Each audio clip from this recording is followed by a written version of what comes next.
نہیں پانے محرم میں کالے کپڑے جائز نہیں ہے، حرام ہے، ماتم دیکھنا حرام ہے، نوحے سننا حرام ہے، انہاں دی مجلس جانا حرام ہے، سبیل تو جھوٹے مکارہ دی سبیل تو پینا حرام ہے۔ اے میں نہیں بیاخدہ، اے پیر سیال لجپال اکھیا ہے۔ بہت سارے لوگوں کو آپ کے کالے کپڑے سمجھ میں نہیں آتے مگر خانہ کعبہ کا کالا غلاف سمجھ میں آ جاتا ہے۔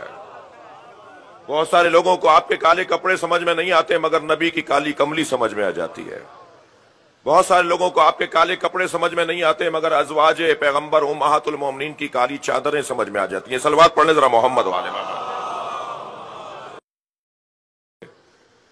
جی، جنہیں سبیلیں سمجھ میں نہیں آتی وہ مکے سے زمزم ضرور لا کر بانٹتے ہیں۔ اب آپ دیکھ لیجئے زمزم کیا ہے، 14 ایک نبی کے پیروں کی رگڑ سے ابلنے والا چشمہ۔ سوال نہیں پیدا ہوتا کہ میں زمزم پیوں اور حضرت اسماعیل کی یاد نہ آئے۔ اور کر رہے ہیں، خود بخود حضرت اسماعیل کی یاد میں وہ پانی پی رہا ہوتا ہوں۔ شرک تو شرک ہے، کفر تو کفر ہے، اگر یہ غلط ہے تو وہ کون سا صحیح ہوگا جی۔ پھر نیاز نظر کے بارے میں طرح طرح کے تفسیر اور باتیں۔ میں تو صرف تشریف فرما حاضرین سے ایک جملہ کہہ کر اس مرحلے پر آگے بڑھ جاتا ہوں، جس قوم میں کھلانے کا جذبہ ہو اس قوم سے دور کرنے کا ایک یہی طریقہ ہے کہ کہہ دو یہ شرک ہے۔ یہ کتنا بڑا جذبہ ہے کہ ہم نبی کے گھرانے کے نام پر، سرکار کے نام پر دسترخوانوں کو لگا دیتے ہیں۔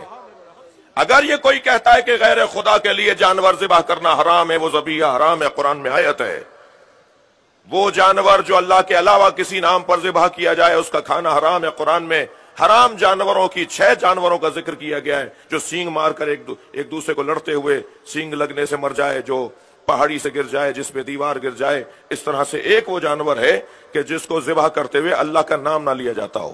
تو ہم دوا بتانا چاہتے ہیں کہ جب ہم امام حسین کی نیاز تیار کرتے ہیں، مولا عباس کی حاضری تیار کرتے ہیں تو قبلے کی طرف جانور کو لٹاتے ہیں، لوہے سے ذبح کرتے ہیں، اللہ اکبر کہہ کر ذبح کرتے ہیں۔ یہ جانور بھی اللہ کے نام پر ہی ذبح ہوتا ہے، کھلایا جاتا ہے حسین کے نام پر۔ شہید زندہ ہوتے ہیں اور زندہ کا ماتم کیوں کرتے ہیں؟ مجھے تو آج تک مسلمانوں کی پالیسی سمجھ میں نہیں آئی۔ ہم ماتم کریں تو کہتے ہیں زندہ ہیں، ہم مدد مانگے تو کہتے ہیں مردہ۔ اگر ہم کہیں گے یہ زندہ ہیں تو پھر کہتے ہیں کہ نہیں جی مدد مانگتے ہو یہ تو مردہ ہے۔ خدا نے چھٹا پارا شروع یہاں سے کیا ہے، نہیں پسند کرتا اللہ اونچی آواز پہ رونا، مگر جہاں ظلم ہو وہاں اجازت۔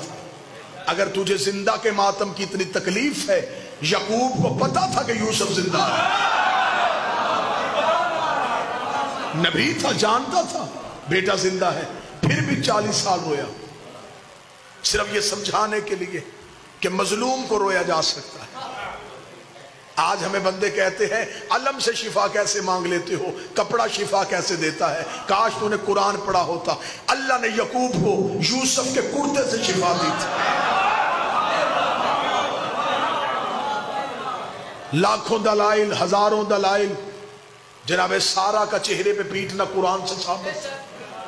اگر کوئی بندہ کہے کہ نہیں یہ تو پچھلے نبیوں کی بات ہے، ہمارے نبی کے دور میں تو ایسا کچھ ہوا ہی نہیں، تو چلے پھر میں حوالہ لکھوا دیتا ہوں۔ حوالہ لکھ لیجئے، مدارج النبوہ، شاہ عبد الحق محدث دہلوی کی کتاب ہے، مذہب اہل سنت کی معتبر کتاب ہے۔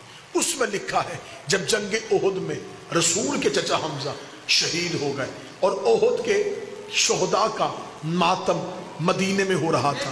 اب جو لفظ بالکل لکھے ہیں میں وہ لفظ پڑھوں گا تاکہ کل کو کوئی ویڈیو کیمرے میں میری ویڈیو لے کے کتاب کے ساتھ ٹیلی کرے تو وہ یہ نہ کہے یہاں لفظ اور تھے، منبر سے اور بیان کیے گئے۔ میں وہی لفظ پڑھتا ہوں جو شاہ عبد الحق محدث دہلوی لکھا ہے۔ انہوں نے کہا جب رسول مدینہ پہنچے تو پورا مدینہ ماتم کدا تھا۔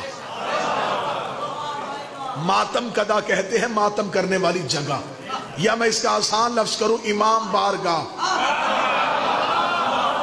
پورا مدینہ ماتم کرتا تھا. رسول نے صحابہ سے پوچھا یہ کس کا ماتم ہو رہا ہے؟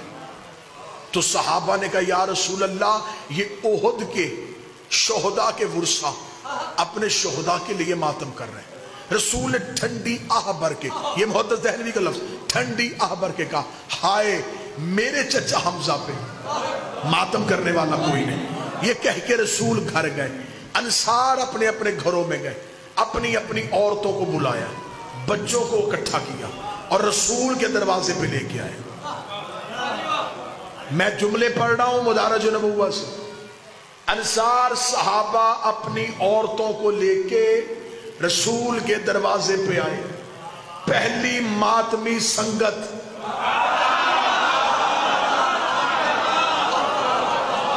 صحابہ کے گھروں سے نکلی. رسول کے دروازے پہ آ کے صحابہ کی عورتوں نے اونچی آواز سے رسول کے چچا حمزہ پہ آہو فریاد کرنا شروع کی. محدث دہلوی کہتے رسول اندر تھے. رسول نے پوچھا یہ میرے دروازے پہ کون رو رہا ہے؟ بتایا گیا یا رسول اللہ یہ انصار کی عورتیں اپنے گھروں کو چھوڑ کے آپ کے چچا حمزہ کا ماتم کرنے کے لیے آئی ہیں. جملے محدث کے نہ ہو میں گردن کا لہو دوں گا.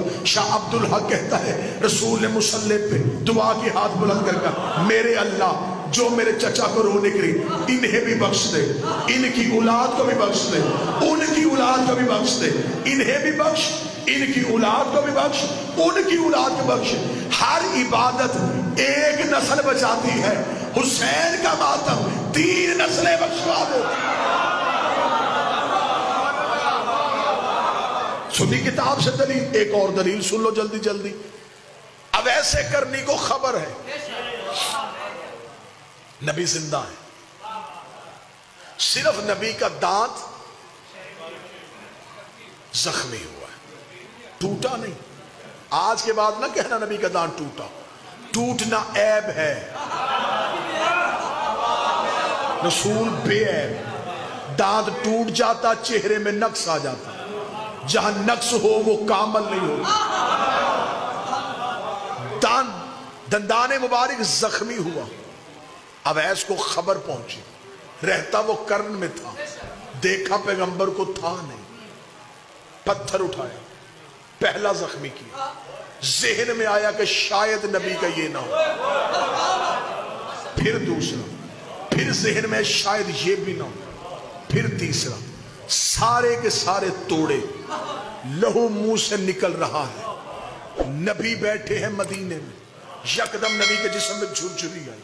صحابہ نے کہا یا رسول اللہ کیا؟ رسول نے دیکھا او میرے صحابیوں مجھے جنت کی خوشبو تمہارے گھروں سے نہیں کرن سے آ رہی ہے, مجھے جنت کی خوشبو کرن سے آ رہی ہے. صحابہ نے کہا یا رسول اللہ وہاں کون رہتا ہے؟ فرمایا اگر تم میں سے کوئی کرن جائے, وہاں میرا ایک عاشق ہے, اس کا نام اویس ہے, اسے میرا سلام کہنا. میں بات سمجھا ہی نہیں سکا. محمد وہ ہے جسے اللہ سلام کر رہا ہے, نبی وہ ہے جو اپنے عاشق اور اپنے ماتمی کو سلام کر رہا ہے. نبی نے کسی صحابی سے نہیں کہا کہ جلدی جاؤ تیز رفتار گھوڑا لے کے جاؤ اویس کو گرفتار کرو, گرفتار کر کے لاؤ, میں زندہ تھا. اس نے زندہ کی یاد میں ماتم کیوں کیا؟ نبی نے کہا اسے جا کے خوشخبری دو کہ تمہیں نبی سلام کہہ رہا ہے. چل نبی نے تو محبت میں کہہ دیا تھا, خدا ہی کہہ دیتا کہ جسم میرا تھا, میں نے تجھے امانت دی, تو نے اسے زخمی کیوں کیا؟ خدا نے بھی لاڈ کی انتہا کر دی, خدا نے بھی جنت سے کیلا فرش پہ بھیج دیا کہ اب منہ میں دانت نہیں ہے, غذا نرم چاہیے, چبا نہیں سکتا, جنت سے کیلا. اویس کی محبت میں آیا. پھر تو مولوی کو مان لینا چاہیے نا, عشق میں ماتم کرو, لنگر کے انتظام خدا کرتا ہے. ماتم کے لیے ایک نہیں 1000 دلائل کے انبار لگائے جا سکتے ہیں, لیکن جس نے نہیں کرنا ماتم رسم نہیں, ماتم عشق. تیرا دل تڑپے کہ 2 ہاتھ سینے پہ مار, اسے ماتم.